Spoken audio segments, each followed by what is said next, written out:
Ano ba ang mga dahilan bakit nagkakaroon ng road crashes?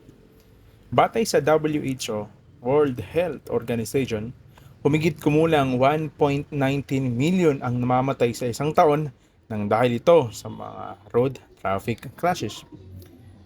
Ang mga kadahilanan ng panganib ay ang mga sumusunod: speeding, o mabilis na pagmamaneho ng isang sasakyan; driving the influence of alcohol and other psychoactive substance, mga taong nagmamaneho ng nakainom o nakagamit ng pinagbabawal na droga; non-use of motorcycle helmet and seatbelts, mga taong hindi nagsusuot ng helmet at hindi ginagamit ang sinturong pangkaligtasan; distracted driving, mga taong gumagamit ng mga nakakagambala sa pagmamaneho; unsafe road infrastructure, ito yung mga lubak-lubak na kalsada; at unsafe vehicle, ito yung mga sasakyan na hindi na pwedeng.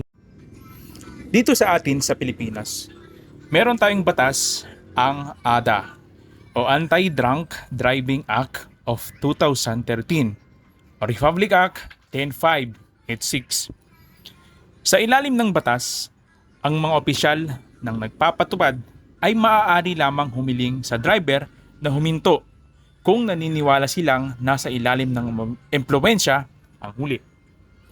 Ang mga palatandaan ng pagmamaneho sa ilalim ng impluwensya ay kinabibilangan ng sobrang bilis, pag-straddling sa lane, biglaang paghinto, pag-swerving, mahinang koordinasyon, at ang maliwanag na amoy ng alak sa hininga ng isang driver.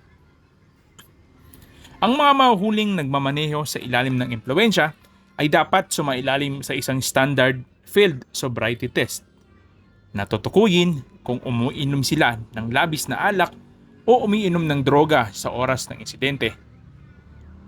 Una, ang eye test, ang pagsusuri sa mata. Ang opisyal ng nagpapatupad ng batas ay ililipat ang isang bagay mula sa gilid patungo sa gilid at sundan ang paggalaw nito gamit ang iyong mga mata mula sa isang talampakan ng layo mula sa iyong muka. Pangalawa, walk and turn. Ang walk and turn upang ipakita ang iyong kakayahang mapanatili ang iyong balanse.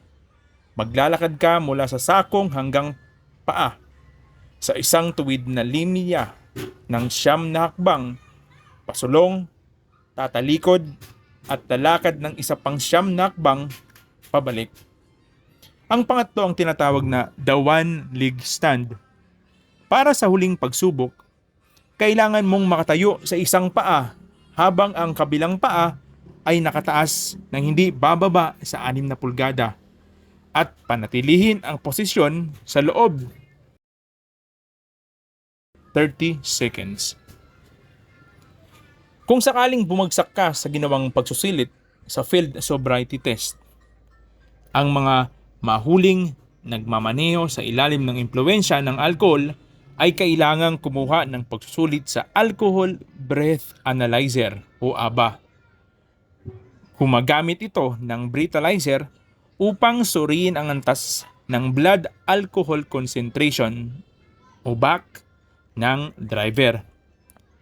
Upang makapasa nito, ang isang driver na nagmamaneho ng isang pribadong sasakyang dimotor na may kabuuang timbang ng sasakyan na hindi hihigit sa 4,500 kg dapat magpakita ng antas ng konsentrasyon ng alcohol sa dugo ng 0.05%.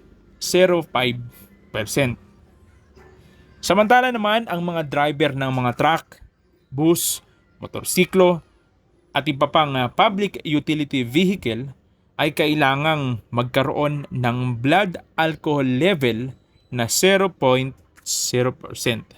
Dapat totally wala. Samantala, dadalhin naman sa pinakamalapit na istasyon ng pulisya ang pinaniniwalaang nasa ilalim ng ipinagbabawal na droga para sa drug test. Kung sakaling tumanggi kang kumuha ng field sobriety test o drug test, ay kukumpiskahin at babawin ang iyong lisensya sa pagmamaneho.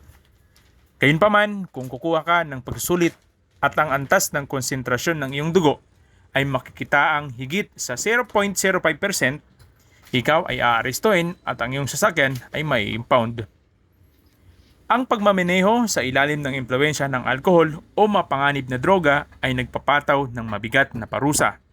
Sa ilalim ng orihinal na batas, ang multa ay mula 20,000 hanggang 500,000 na may pinakamababang 3 buwang pagkakakulong. Depende sa uri ng paglabag at kung ang aksyon ay nagdulot ng pinsala o pagkamatay. Kaya sa mga kapwa ko driver, buhay mo o buhay ng mabibiktimang tao ang nakasalalay kung ikaw ay aabuso sa pagmamaneho. Maraming salamat at mag-ingat tayong lahat.